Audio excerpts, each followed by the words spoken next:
You know what? I'm honestly sick of pretending I'm some kind of monster for having needs that weren't being met. Everyone wants to paint me as this villain, but nobody wants to talk about what it's like being married to a man who treats you like you're made of glass instead of flesh and blood.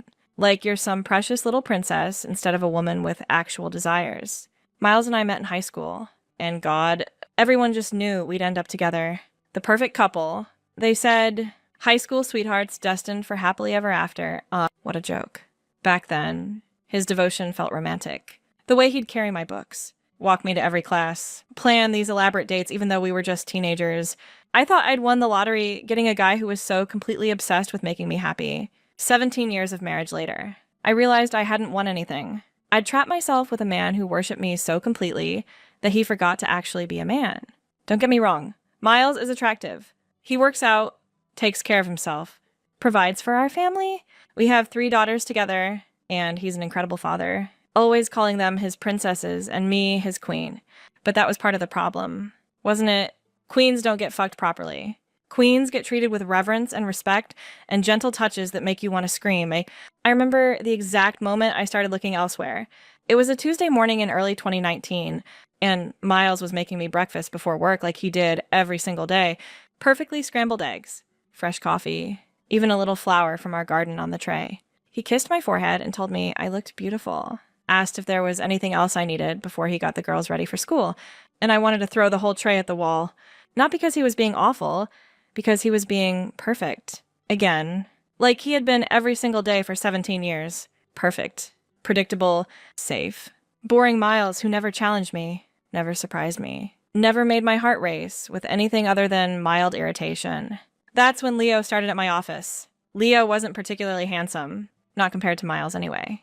But God, the way that man looked at me, like he wanted to devour me. Like I was something to be conquered instead of worshipped. When he'd lean over my desk to discuss a project, I could smell his cologne and feel the heat radiating off his body. And for the first time in years, I felt like a woman instead of a wife and mother. The flirting started innocently enough. Compliments about my work, lingering looks during meetings, casual touches that lasted just a second too long. Miles never noticed.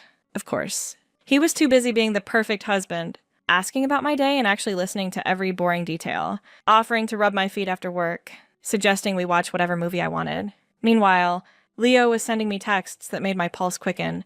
Nothing inappropriate at first. Just work stuff with a hint of something more. Great presentation today. Isabel, you looked incredible up there. Simple things that made me feel seen in a way I hadn't in years. By summer, we were having lunch together regularly. Just the 2 of us, talking about everything except our respective home lives. He made me laugh in ways I'd forgotten I could. Made me feel clever and desirable and alive. When he looked at me, I didn't see the gentle adoration I got from Miles. I saw hunger, raw, animalistic want that made my stomach flip and my skin burn. Miles, bless his pathetic heart, was thrilled that I seemed happier, started commenting on how radiant I looked, how much energy I had, even suggested we plan a romantic getaway. Just the 2 of us. The irony was almost painful. Here I was, emotionally cheating on him with a coworker, and he was crediting himself for my improved mood. The physical affair started in September. Leo had been working late on a project, and I volunteered to stay and help.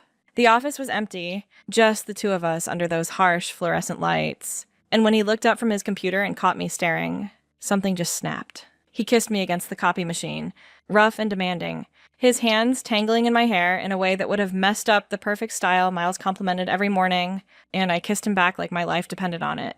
'Cause for the first time in years, I felt like it did. I've wanted to do that since the day I met you, he whispered against my neck, and I actually moaned. When was the last time Miles had made me moan? When was the last time he'd even tried? We didn't have sex that night, but we might as well have. The kissing, the touching, the way he pressed me against the wall and made me feel small and feminine and desperate. It was more intimate than anything I'd shared with my husband in months. I drove home that night with my lips still swollen and my underwear damp. And Miles greeted me at the door with a glass of wine and questions about my day. Sweet, considerate questions that made me want to scream because he was being so fucking nice, while I was standing there having just betrayed him in the most fundamental way possible. You look flushed. Honey, are you feeling okay? He asked, reaching up to feel my forehead with those gentle hands that had never grabbed me, never demanded anything from me, never made me feel like I might actually lose control. Just tired.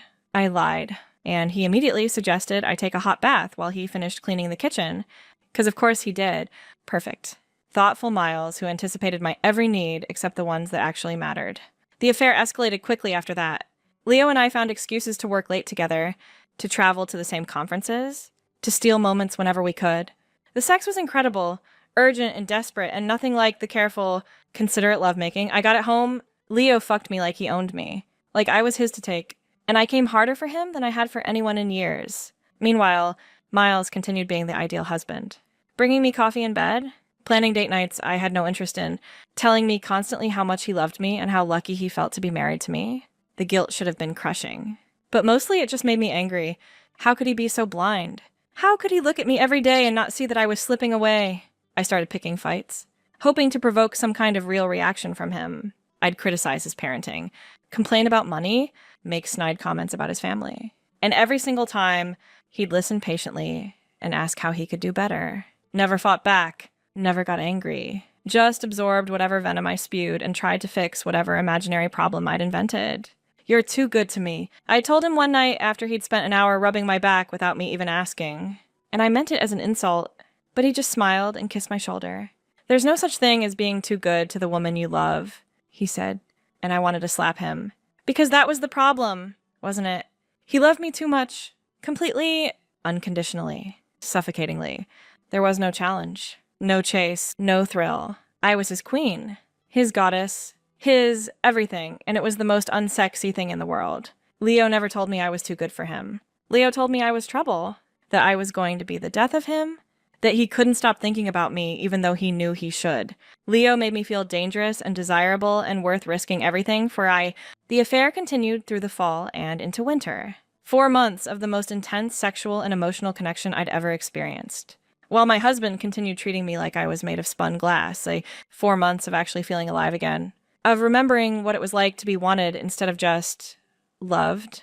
I got sloppy toward the end, started leaving my phone face up, taking calls in other rooms, coming home later and later with increasingly creative excuses. Part of me wanted to get caught, I think, wanted to force some kind of real emotion out of Miles. Even if it was anger or hurt or betrayal, anything would have been better than the endless, patient understanding. The confrontation came on January 3rd, 2020. I'd been careless with my phone, and Miles saw a text from Leo that left no room for interpretation. Not the content, just the tone, the intimacy, the casual way he said he missed me. I found Miles sitting at the kitchen table when I got home from work, my phone in his hands, his face completely blank. For a moment, I actually felt hopeful, finally. A real reaction, finally. Some actual emotion from the man I'd married. "We need to talk," he said. And his voice was so calm it made my skin crawl. I tried to explain, to minimize, to make it seem like less than it was. But he'd already gone through my messages, seen the photos, read the explicit details of what Leo and I had been doing together. There was no talking my way out of it. "How long?" he asked, still in that eerily calm voice. "It doesn't matter," I said, which was stupid. But I was panicking. This wasn't going how I'd imagined it would. 4 months. He said, scrolling through the messages, 4 months of you fucking another man while I was here taking care of our children and worrying about why you seemed so distant. The profanity shocked me. Miles never swore, especially not at me. Never spoke to me with anything other than gentle respect and adoration. For a split second, I felt a thrill of excitement. Finally. He was showing some fire, but then I looked at his face, really looked at it, and saw something that made my blood freeze. It wasn't anger or passion or any of the emotions I'd been craving from him for years. It was disgust, complete, utter disgust. Like he was looking at something repulsive that he'd found on the bottom of his shoe. "Miles, please." I started, but he held up a hand to stop me. "I need you to send the girls to your parents for the weekend," he said. "We're going to figure out what happens next, and they don't need to see this." I spent the worst weekend of my life at my parents' house, fielding questions from my daughters about why Daddy looked so sad when we left, making up lies about work stress and adult problems they wouldn't understand. My mother kept giving me concerned looks, asking if everything was okay at home, and I couldn't bring myself to tell her what I'd done. When I came back on Monday, Miles was different. Not angry. I could have dealt with anger. Cold. Completely, utterly cold in a way that made the man I'd married for 17 years feel like a stranger. "I saw a lawyer," he said without preamble. 3 lawyers. Actually, my heart dropped into my stomach. "Miles, We can work through this. People survive affairs all the time. We can go to counseling. They all told me the same thing. He continued as if I hadn't spoken. In this state, with our situation, you'd get the house, you'd get primary custody. I'd see my daughters every other weekend and pay you alimony until you decide to remarry your boyfriend. The word boyfriend came out like he was spitting poison. So here's what's going to happen, he said. We're going to stay married. We're going to live in this house together and raise our daughters together. But our marriage is over. You killed it when you decided to spread your legs for your coworker. I started crying then. Ugly, desperate sobs that should have moved him to comfort me the way he always had before, but he just sat there watching me fall apart with those cold, dead eyes. You can cry all you want, he said. You can beg and plead and promise to change. But I will never, ever forgive you for this. You're not my wife anymore. You're just the woman who lives in my house and takes care of my children. That's when I dropped to my knees in front of him, literally begging for forgiveness, promising I'd do anything to make this right. And for just a moment, I saw a flicker of the old Miles, the one who couldn't bear to see me in pain. Don't humiliate yourself, he said quietly, and helped me to my feet. But even that small kindness felt like a slap. Because it wasn't forgiveness, it was pity. The next 3 years have been a special kind of hell. We sleep in the same bed now, but only for appearances. We have sex occasionally, but it's purely mechanical. Him meeting his needs while making it crystal clear that it has nothing to do with desire for me. Don't get any ideas, he told me after the first time, rolling away from me like I was contaminated. This isn't reconciliation. This is just biology. We go to therapy, both individual and couples, but nothing changes. He's polite, civil, even kind sometimes when the girls are around. But the man who used to worship the ground I walked on, who used to call me his queen and treat me like I was the most precious thing in his world, is gone. I killed him as surely as if I'd put a bullet in his head. The therapist keeps asking if we can rebuild trust, if we can find our way back to love. Miles always gives the same answer. Some things can't be fixed. I know what he's doing. He's waiting, biding his time until our youngest daughters turn 18, until he can divorce me without losing everything he's worked for. He's playing the long game, sacrificing his own happiness to make sure he doesn't lose his children and his financial security to the woman who betrayed him. And the most infuriating part, he's still a better man than I deserve. Still an incredible father. Still takes care of the house. Still treats me with more respect than most women get from their husbands. But it's all surface now. All performance. The love, the adoration, the worship that I took for granted for so many years, it's gone forever. I see him sometimes, when he thinks I'm not looking, and there's this emptiness in his eyes that wasn't there before. Like something essential has been carved out of him, and I know I did that.